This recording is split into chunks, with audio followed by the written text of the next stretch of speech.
I get the pleasure of introducing Teresa Towner, and we'll go ahead and get started. For the past 35 years, Teresa Towner has provided direct care curriculum development, training advocacy, and leadership in the field of special education and early childhood education. She currently serves as the Great Lakes Community Action Partnership Inclusion Coordinator for Head Start/Early Head Start. In this role, she has 12 years experience overseeing disabilities and mental health services in 5 counties, providing support to teachers and families with the social emotional curriculum, Conscious Discipline. She has been to numerous Conscious Discipline trainings with Dr. Becky Bailey and other master instructors. So here is Teresa Towner for our session. Yeah. Awesome. Thank you, Nicole, for that introduction. I would greatly encourage any of you that would like to turn your cameras on so I can see faces. That'd be awesome. This is an interesting way of doing training. I love doing training, and I absolutely love talking about conscious discipline.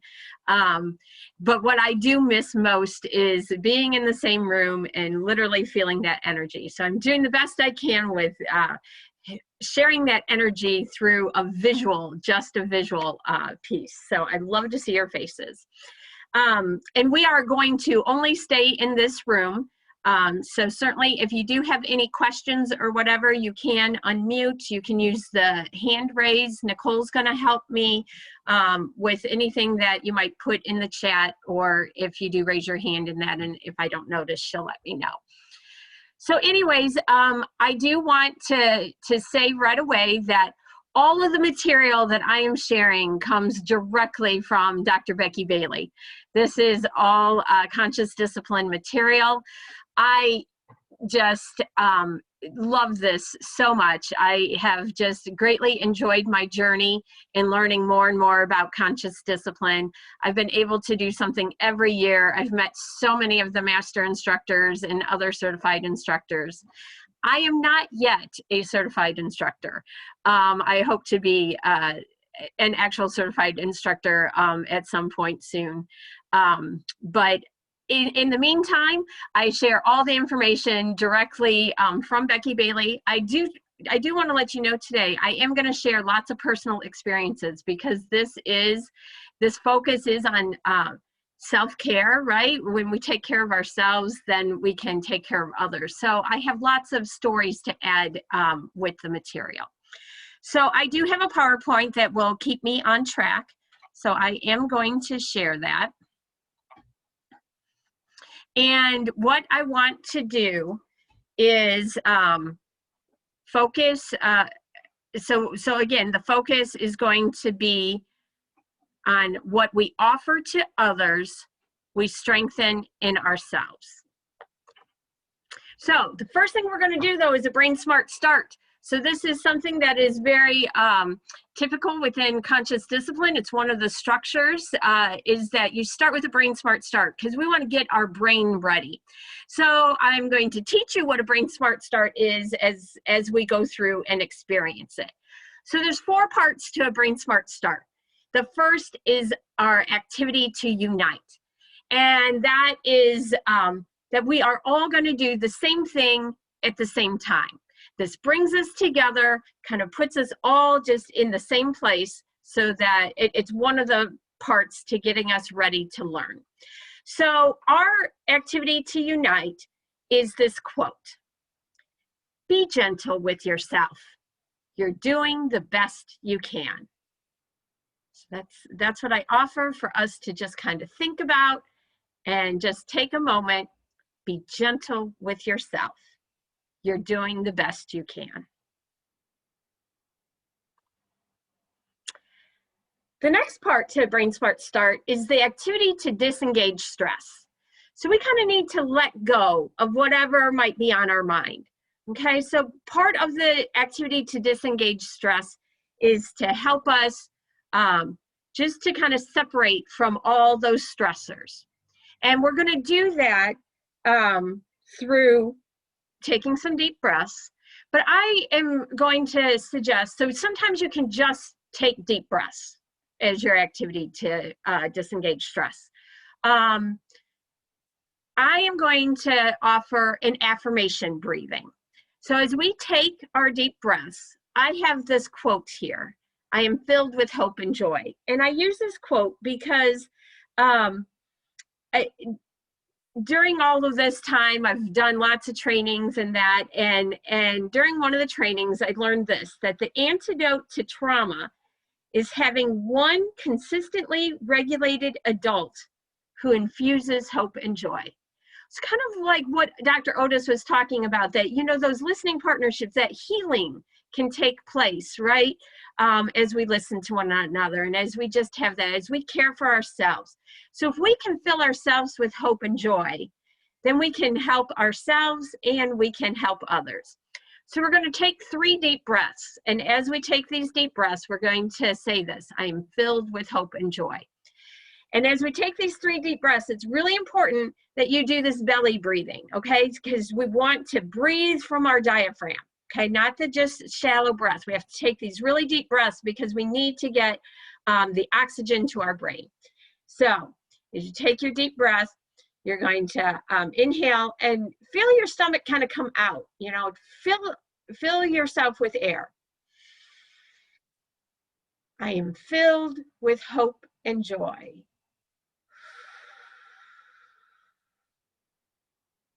And let that exhale be longer than the inhale. Let's do that again. Breathe. I am filled with hope and joy.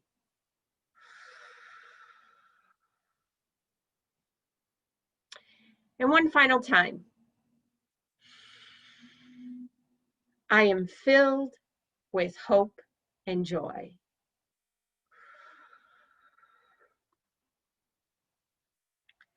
I know many times right after I do that activity to disengage stress, I really feel so much more focused and like ready to pay attention here. So what we're going to do now, we're going to do an activity to connect. And again, you know, we're making some connections by being able to see each other's pictures and by being here. But as just in thinking about this, I want some interaction. So we're going to try a poll. Now, I do know in Zoom, there are some devices that don't respond to the poll. So if for some reason you don't see the poll when I launch it, just simply type in the chat. Here's the question, okay? There's just the one question, and I'm going to stop sharing the screen and launch the poll in just a minute here. But the question is, what brings you joy? And you have multiple options. I know, I'm sure there's many other things, but here's just a list that you can choose from. So children, nature, music, family, friends, faith, and love. So what I'm gonna do, I'm gonna launch this poll. You go ahead and submit your answers. So you just kind of click and hit submit. And I can watch and see how many people have voted. So we'll just give everyone a chance. And again, if you didn't have the poll, you can put your answers in the chat.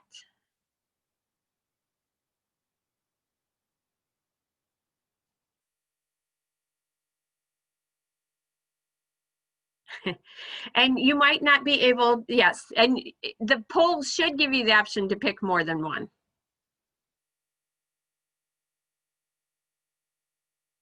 Okay. I love it. Okay, so let me just share this with you. You can tell what we do. We work with families and children, don't we? We enjoy what we do. And the most here, what brings you joy? Family, children, but everything has something, obviously.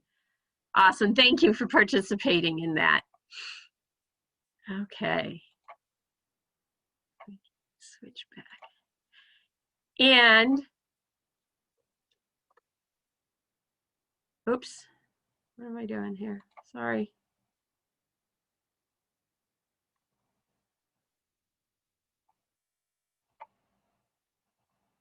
Okay, and the last part of our Brain Smart Start is the activity to commit. Okay, and so this is, when we do this commitment, we are saying, I am going to, right? And we are using the highest part of our brain.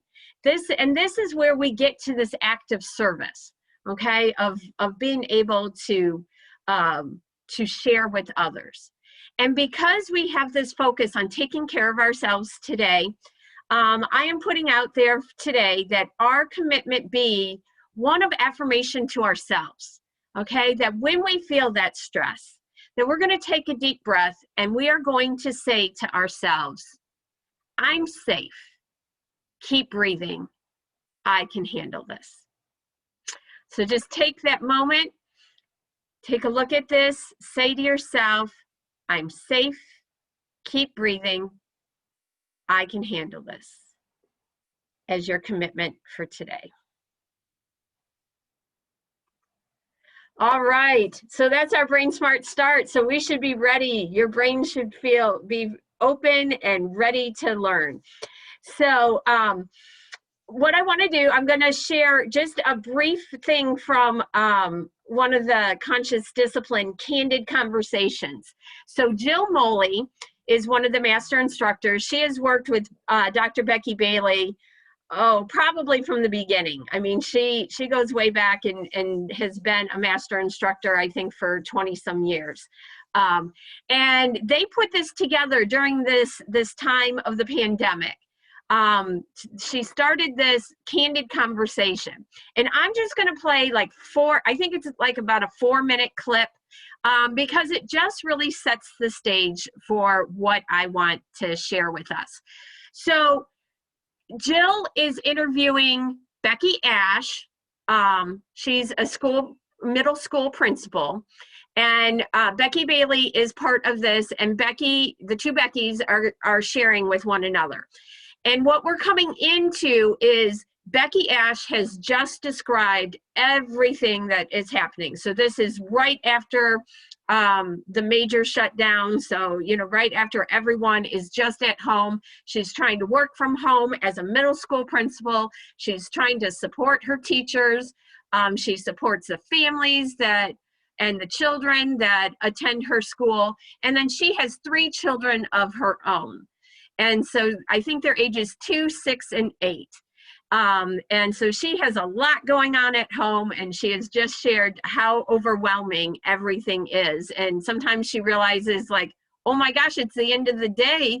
It's time for dinner. Did anyone eat lunch? So this is what she is sharing.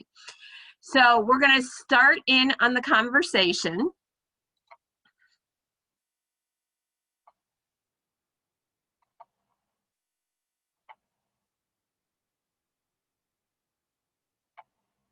It sounds like the world on your shoulders. You mentioned everybody in that. Your husband, your children, you mentioned everybody and how you're going to support them. I was just wondering, Becky, what are you doing for you?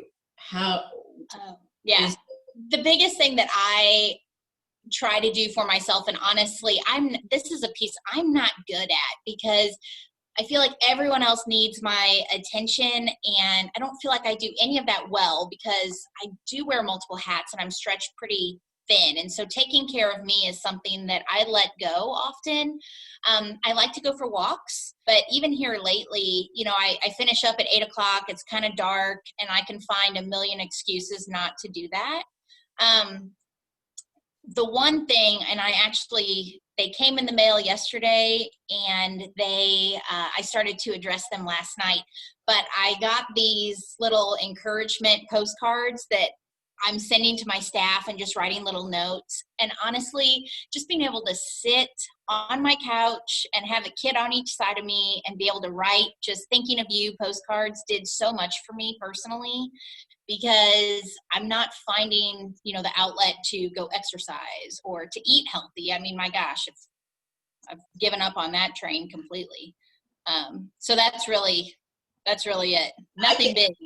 I think you're representing certainly a huge number of people. That notion of the amount of pressure and the many plates you're trying to hold And I mean, I think in general, often women will put themselves a step back from the family needs, and then they tend to carry it to work because that's kind of who we are, and we put our employees' needs or our staff kind of, and it's that tendency to want to put ourselves on the back, not want to, but it's just kind of how we evolve into being that nurturing, supportive role, as well as being a leader, as well as being all these other things.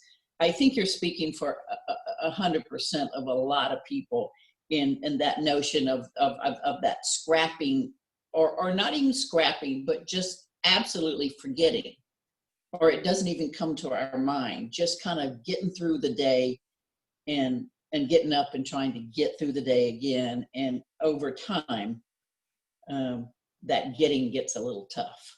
And that's kind of what I'm hearing from you, because there's this sense, as you're trying to do so much for so many, you're not now feeling like I do anything well. And Very true. and I think that just gets to our heart, and then kind of knocks our soul offline a little bit, because this sense of this is my job. I'm a mother. I'm a wife. I'm a principal. I mean, this is my almost purpose, is to support so many people and hold them up and lift them up and help everybody else be successful. So, and so I do want to remind you that, well, before that, I want to go back to something such interesting that you said, when you could sit down and just write these very personal kind of notes of just encouragement. And that kind of comes back, as you know, to conscious discipline. What I offer to others, I strengthen in myself.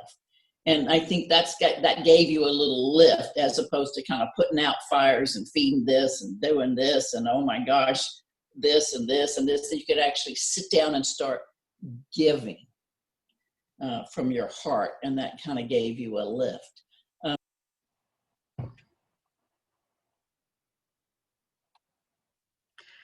Okay, so I loved it. I loved that part of it. That is exactly what I wanted to share with you today. So what I'm going to do, I am going to go through and talk about the very basics of conscious discipline, the 7 powers and the 7 skills that go along with them. I'm going to go through all of the powers, and as I do that, I'll be relating it back to how just embracing these powers is a way for us to be caring for ourselves as well. And you can watch, that was on the website, so you can watch the whole, that's a 20-minute conversation, and you can go back and watch the whole thing if you would like. Oops. Oh, I'm sorry.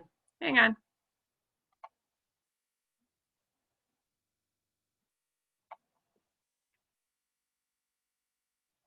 Okay, so the first power is the power of perception. And the idea of the power of perception is that no one can make you angry without your permission. And this is really hard, really, because so often, right, we just don't want to take that responsibility for how we feel, right?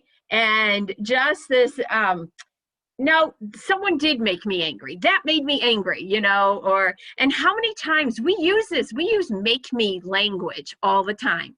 How many times do you say that drives me crazy, right? I mean, there's just so much of this make me language that we just are naturally kind of putting things off.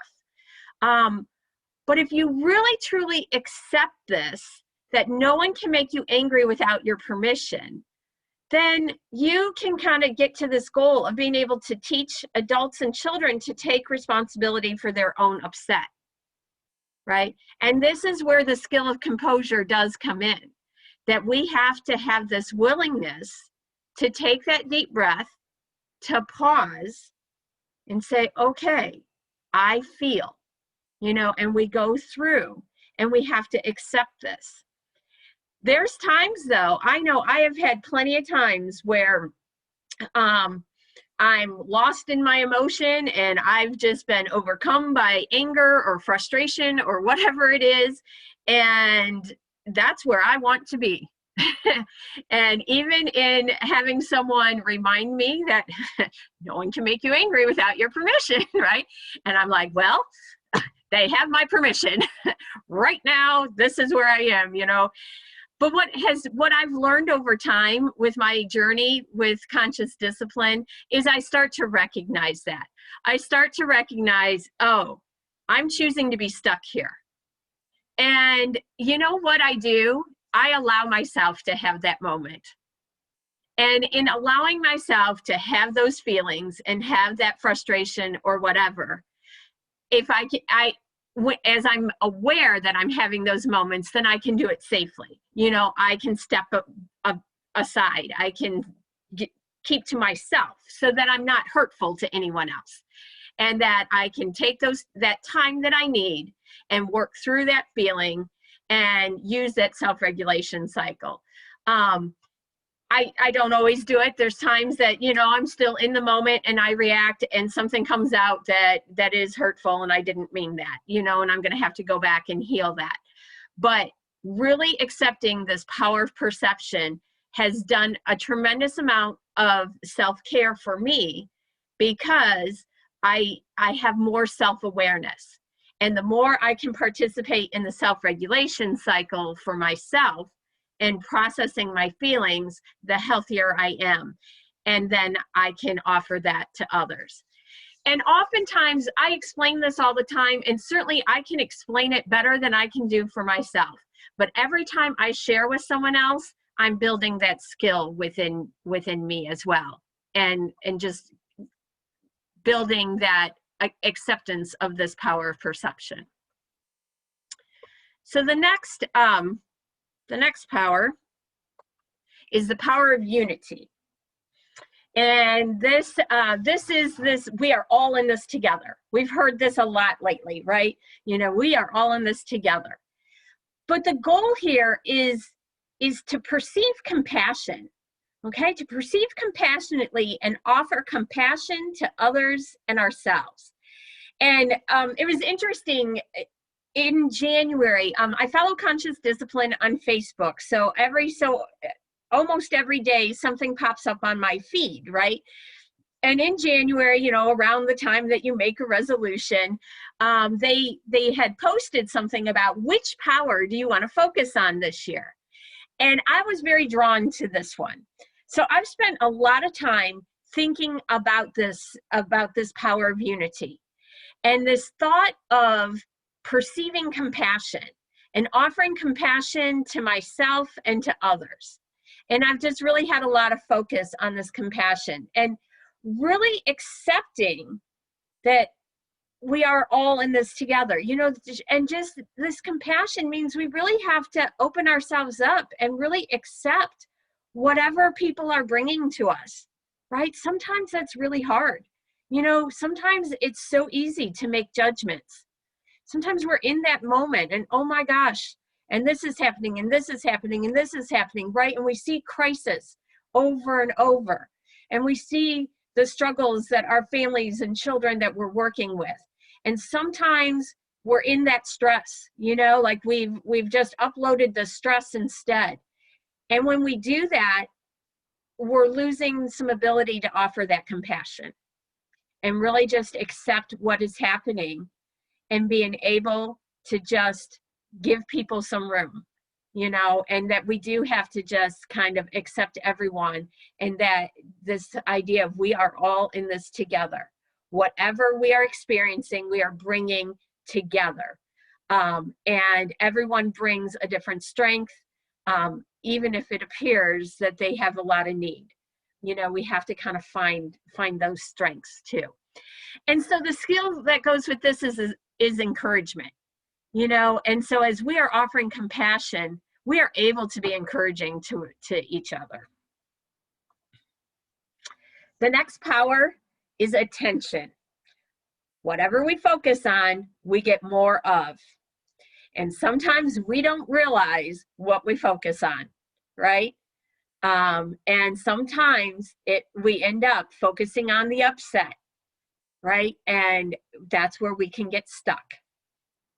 So this goal is to really just have expectations. So what's written here on the screen, to create images of expected behavior in a child's brain. But we can do that for ourselves too, right? Like we have to set expectations for ourselves and know what do we expect of ourselves and focus on that. And when you have that focus, so if we do expect ourselves to take care of ourselves, if we let that be a focus that we have, that's okay. If we start to see self-care as something that we need to do so that we can be more effective, and we know that's important, and that's an expectation that each day we're going to do something for self-care, it's going to get easier and easier to do. Because absolutely, I agree with what we saw in that video, right? When Becky Bailey said that Becky Ash was 100% of, where so many of us are, I absolutely agree with that. But I will say that once we start to focus on it, once you start a routine, right? You start a pattern. And I know last year I shared some of the basic brain principles, and the brain is pattern seeking is one of those. So we can create a pattern of self-care. We really can, because what we focus on, we'll get more of. And when we talk about these expectations for ourselves or for others around us, that's using the skill of assertiveness. And I'm going to share a little bit more about the skills after I go through the powers too. So we also have the power of free will. And this is that the only person you can change is you. And I really want us to hear that. The only person you can change is you. This is really important for our field because I think our field has had a lot of expectations put on it, right? Like teachers are expected that, kids are going to learn and they're going to behave and they're going to, and if you can't keep your class in order, you are not a good teacher, right? Like this is what society has put on the field of education. And early childhood, it is on us to create citizens that are going to do all these wonderful, perfect things, right? And then we see things happen that's just not what's happening, right? Then things, and children struggle and they have difficulties and they express it in ways that aren't safe for others. And it is so hard for us to take on and say, oh, right, I can do this. We've really become uncertain because we think that we can change someone's behavior because that's what we're being told to do. But when you accept this, when you accept the power of free will, that the only person you can change is you really free yourself and you put yourself in the best state that you can be in, and you really do become that teacher that can offer skills to others. So I just think this one is really key. And this is hard because we are a fixer too. This is, if we are that fixer, and like if it was hard to listen in those listening partnerships because we just want to solve whatever the problem is, we have to just take that moment and say to ourselves, the only person we can change is you. And that's why that listening partnership, I was so excited to participate in that because it just blends so perfectly with all of this, that yes, this is what we want. We just want this acceptance and just be that patient listener. But with the power of free will, we can truly offer choices then, and learning, and we can focus on that we have to connect with others, whether it's children or the adults we're working with. We have to connect and guide because connections build that willingness, right? Connections on the outside build those connections on the inside that lead to impulse control and willingness. So when we have connection, then you're going to be able to guide and offer to others options. And so we want that connection instead of that force or coercion. So the power of acceptance. I think this was the first power that I really tackled, and it took a really, really long time for me. And this is the moment is as it is.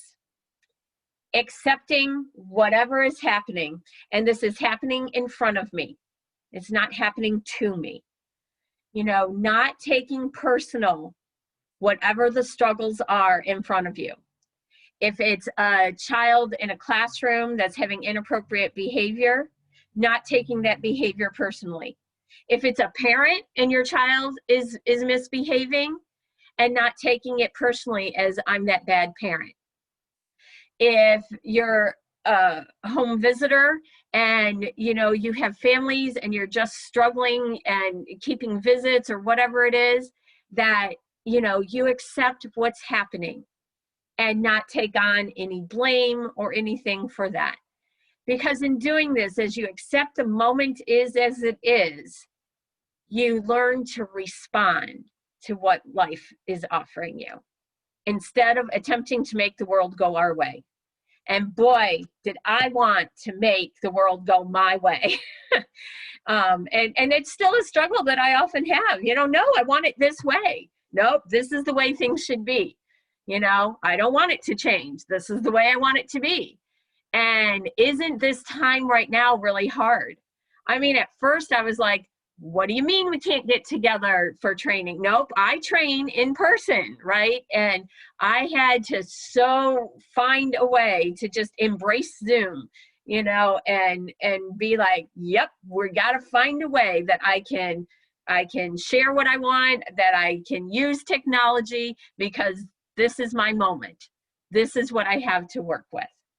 Again, this is another so empowering way of being able to stay healthy, because as we can accept it and not get stuck, again, that helps us with our own self-care, right? We can be healthier, and so then we are ready to continue to be of service to others.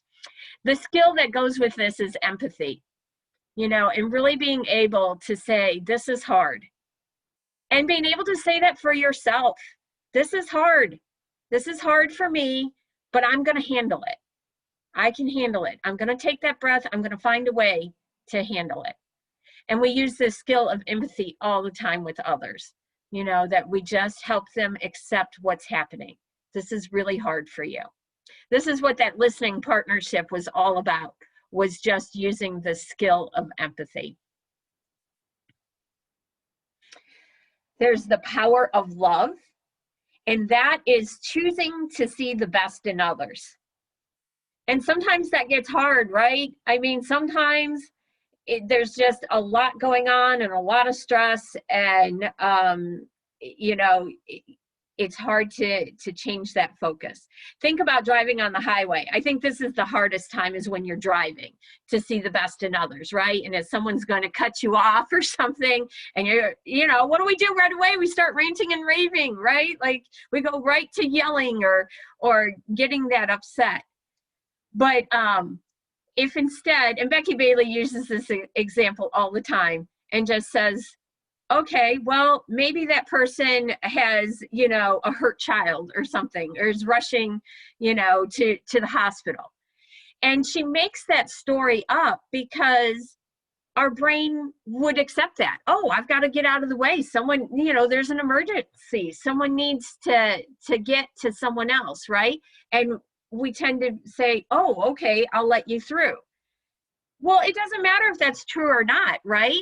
Because for ourselves, if we can do that, if we can offer that sense of wish well, or offering that to others, of saying, sure, go ahead. you know, I understand you have something important. It changes our own brain patterns, right? If we rant and rave, if traffic is bad and you're stuck in traffic forever, right? And and you're late and you just keep building up and focusing on all that stress, doesn't that negativity just stay with you? I mean, it stays with me. And then it's really hard to get started in my next activity when I finally get there, right? But instead, if you would choose to see the best in others, oh, they must be in a hurry, they must be really stressed out, it keeps your stress level down.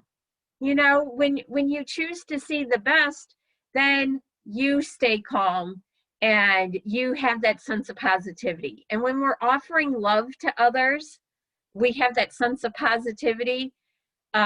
Your brain stays in a higher state. When we offer love, we can stay in a higher state and we can be ready to learn or to teach others. So we consciously respond instead of reacting.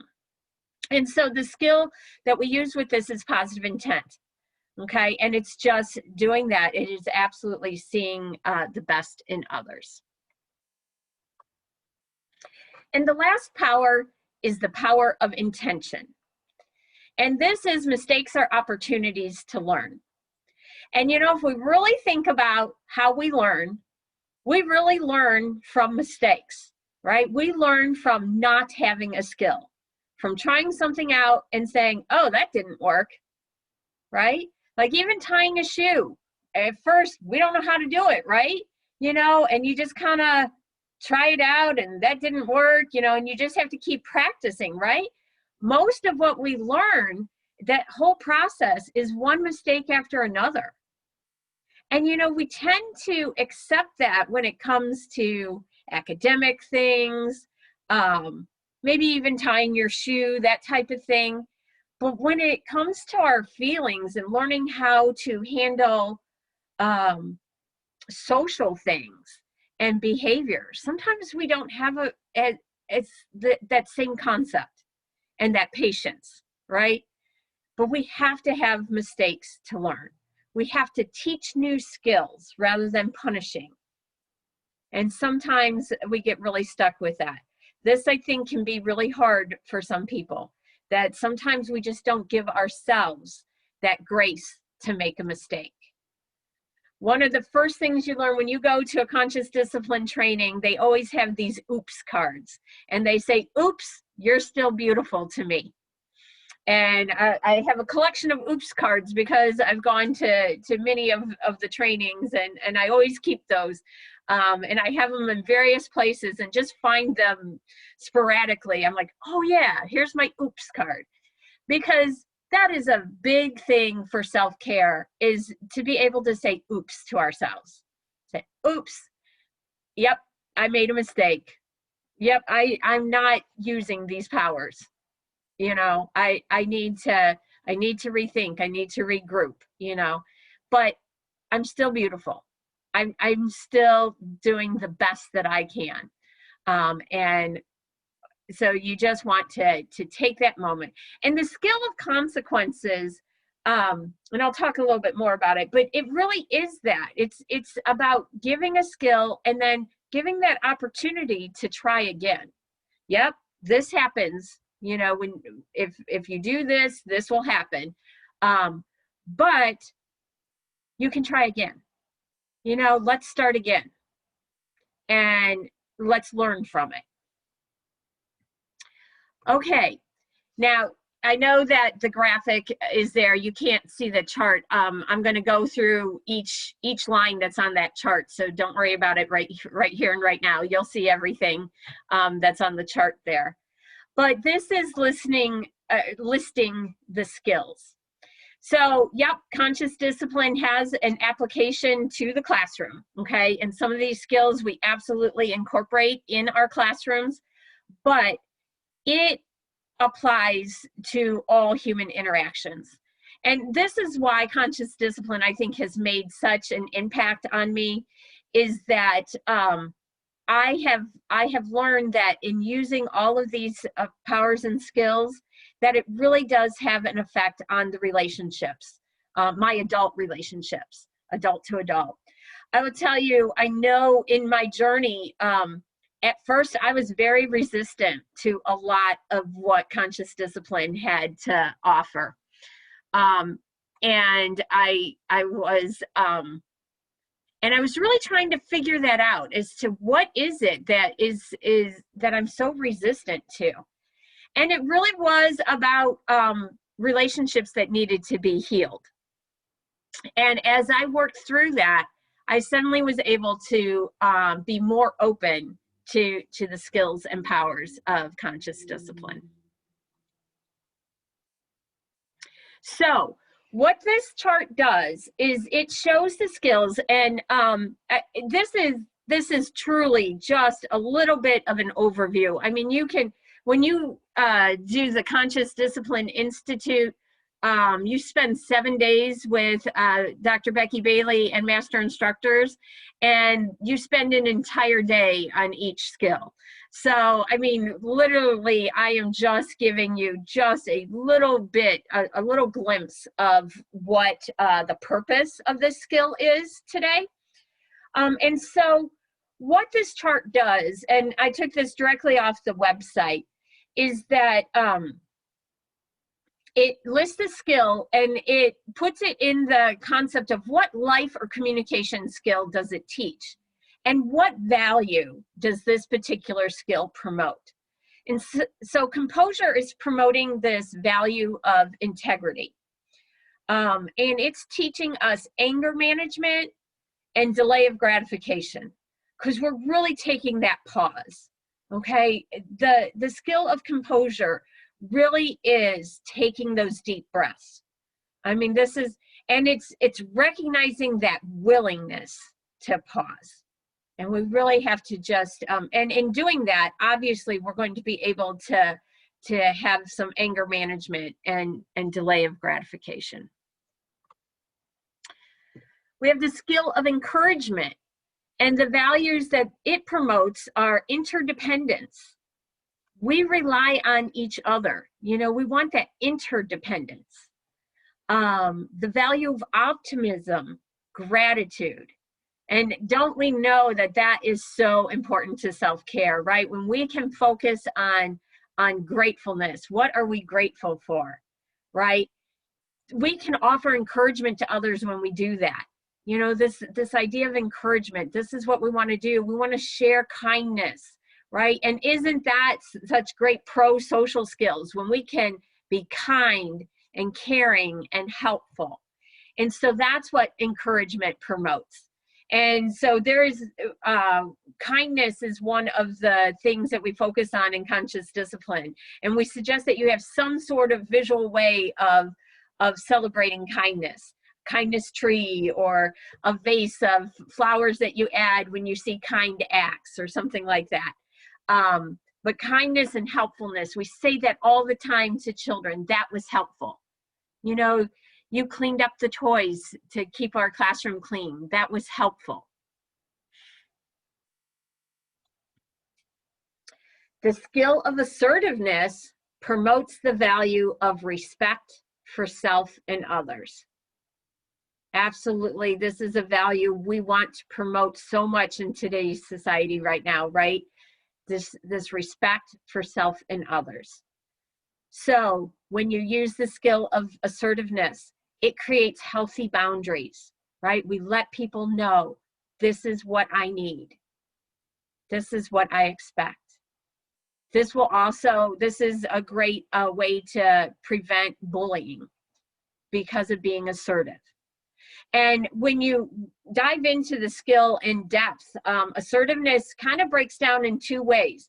It talks about how we as the adult can be assertive, and then how we teach a child to be assertive also, so that the child can say, stop, I don't like that, you know, and then say what they want. Tap me on my shoulder when you want my attention. Call me by my name. You know, whatever it is that they want, we teach child assertiveness as well. There's the skill of choices. So this value that it promotes is persistence. Okay, we have to have impulse control. Okay, this is going to teach impulse control and goal achievement. Okay, and you can do this or you can do this. And choices sometimes has to be offered over and over, because sometimes we get resistance to choice, right? You know, we offer a choice to a child and they say, no, I want this. That wasn't the choice, right? You know, and we have to be careful with this skill, because sometimes if we are not in the highest state when we offer a choice, we might offer a manipulative choice. Okay, and that is not helpful. So we really have to make sure that we're offering two acceptable choices that's not a manipulation. You know, that's not really one of those is a punishment. Do this or else, right? Because sometimes we fall into that trap when we're feeling stressed, right? Do this or else. Do this because I said so. You know, that's not using the skill of choices. The skill of empathy has the value of honoring diversity and honesty. Because remember, this is going back to accepting the moment as it is. This is empathy. The skill of empathy offers emotional regulation. It offers perspective taking. Okay, where we can really say to someone, this is hard. This is really hard. And often you use empathy and encouragement together. Because usually after you say, this is really hard, you say, but you can handle it, or you've got this, right? And so you tend to offer empathy and encouragement together. The skill of positive intent offers the values of compassion and generosity. Okay, because remember that positive intent goes back to seeing the best in others. So, and it also uses empathy and encouragement at the same time. You wanted, you know, you wanted, so if you're talking to two children kind of fighting over a toy, you wanted that toy. Oh, you forgot to use your words. You forgot, you know, with an adult, you forgot. You wanted. This is hard. And this is what will bring you to that cooperation. So this is why using the skill of positive intent gives you that cooperation skill. Because that positive intent, you can just feel that sense of love, right? You can just feel that connection. That when you see the best in someone, even when they're struggling, don't they just feel that from you? I think many of you home visitors may really feel that, right? Like just when you offer that connection to the families that you're working with, and you can just see the best in them, even if they're not seeing the best in themselves. It brings that cooperation. It'll give them some problem-solving skills. That's what the skill of positive intent does.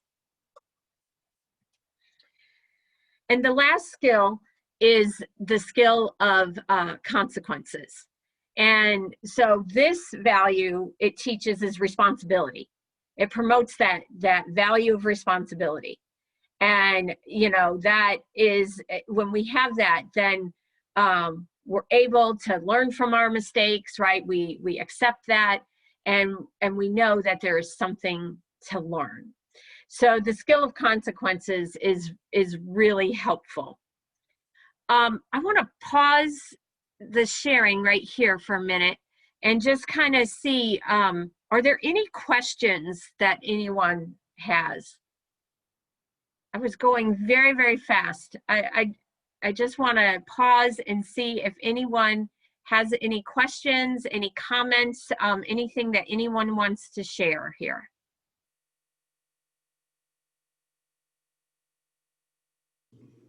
I guess I have a question. Okay. How far past a crisis would you be able to start working with someone on the skills under conscious discipline?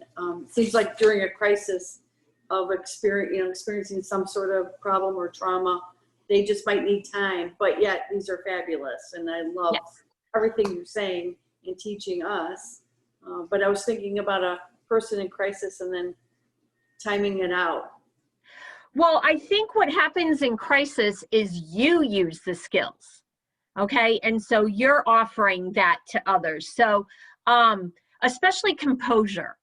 And so you use your skill of composure and you kind of model that, you know, and just kind of bring them to your state.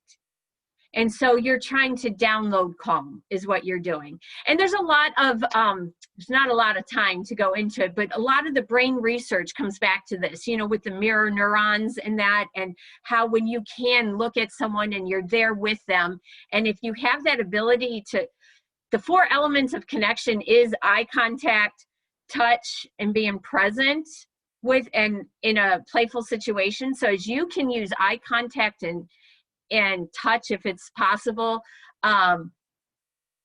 to download calm, that can help de-escalate some crisis. And then you use the other skills, you know, you use that empathy to kind of gain that connection. And once you kind of get to a calmer place, Tina, you're right on about that, that you don't teach these skills to them in the moment of crisis, but you use the skills in the moment of crisis so that they have the experience of it, so that then when you come back to teaching it, they have something in their brain to come back to. Oh yeah, they've experienced it. So that's basically how I would say it's used. And once it becomes so authentic, and I guess that's what I do want to share with you, is that this has just become so authentic to me, that I find I can talk about some of these skills and powers at almost any point in time. My colleagues will tell you this, that, you know, in a meeting, somehow or another, we'll probably end up talking about a brain state or one of the powers or skills or one of those sayings. Like, it just comes out of me, that I bring it back to that I am continuously just having this awareness. My children will tell you I talk about it. No one was surprised that I have my feeling buddies hanging in my dining room now that my office is at home. You know, I did that purposely. As soon as I knew we were going home, even though we thought initially it was just going to be a short time, the first thing I did was packed up my conscious discipline stuff.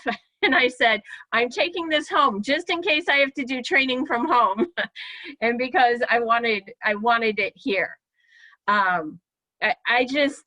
I think that you start with yourself, and that's been Becky Bailey's message all along, that it starts with you.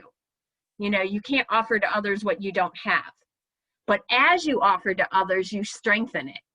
You strengthen it. So, and I think I must have truly needed it so much, because what I have experienced so much is those who need it the most are the first to try to offer it to others. And as I kept doing that, as I kept offering, I was able to do so much for myself in that. The one more thing I want to share with you, just in case you don't know what wish well is one of the things that we do in conscious discipline is we wish each other well. And so what we do is we just kind of, you just think of all the positivity that you can. You're filling your heart with love or joy or hope, whatever it is that just kind of you get all filled up with that positiveness, right? Okay, and then so from your heart you offer that to others. Okay, and so what this is doing is wishing them the best, is saying, I know you can handle it.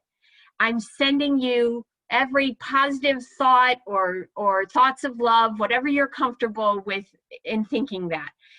And what happens is you're actually sending all of that positive energy to someone. So what we do is we put our hands on our heart. So if you put your hands on your heart and do this, we're going to take a deep breath, and you're just going to fill your heart with love and all the positiveness. And you exhale and just let that out and say, I wish you well. I do that often. I make that be a part of what I do all the time now. It's a way that I offer encouragement to others. It's a way that I offer support to others. It truly is just something that I have made be a part of my daily life. I wish well many, many, many times throughout the day. And the one thing for self-care that I would say is wish yourself well. If you are having a hard time, take that moment and wish yourself well, and just give yourself that love and encouragement that you need.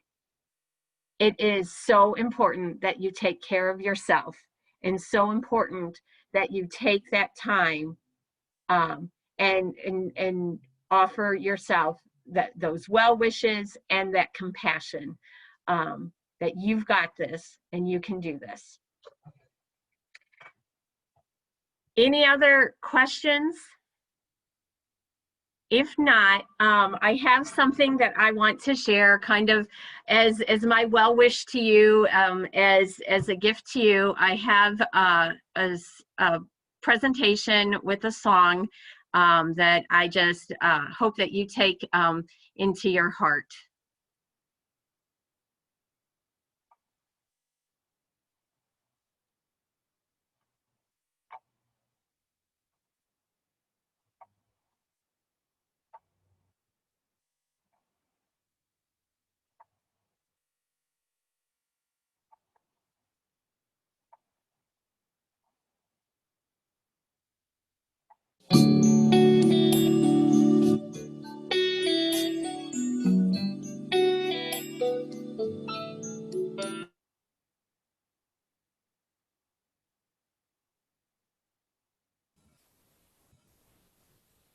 Teresa, it stopped playing. Okay, sorry.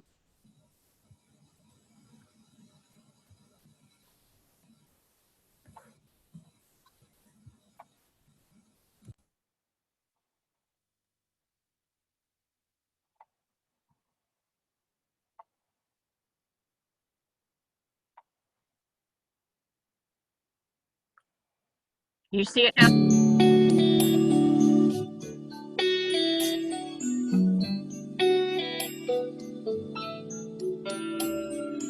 You are heart, you are hands, you are the voice of kindness, and who you are and all you do is a gift to the world, gift to the world, is a gift to the world. We are heart, we are hands, we are the voice of kindness, and who we are and what we do is a gift to the world, gift to the world, is a gift to the world.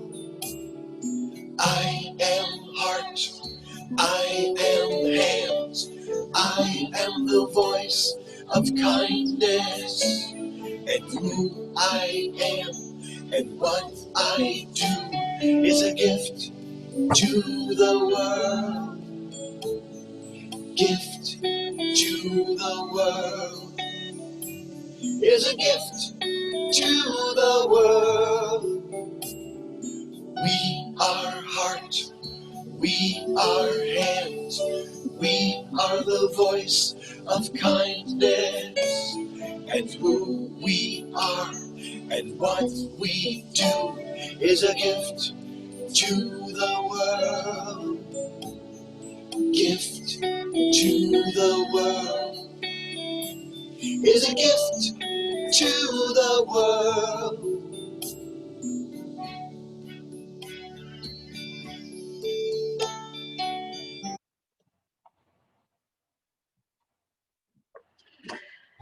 So I just want to say you are a gift to the world, and thank you so much.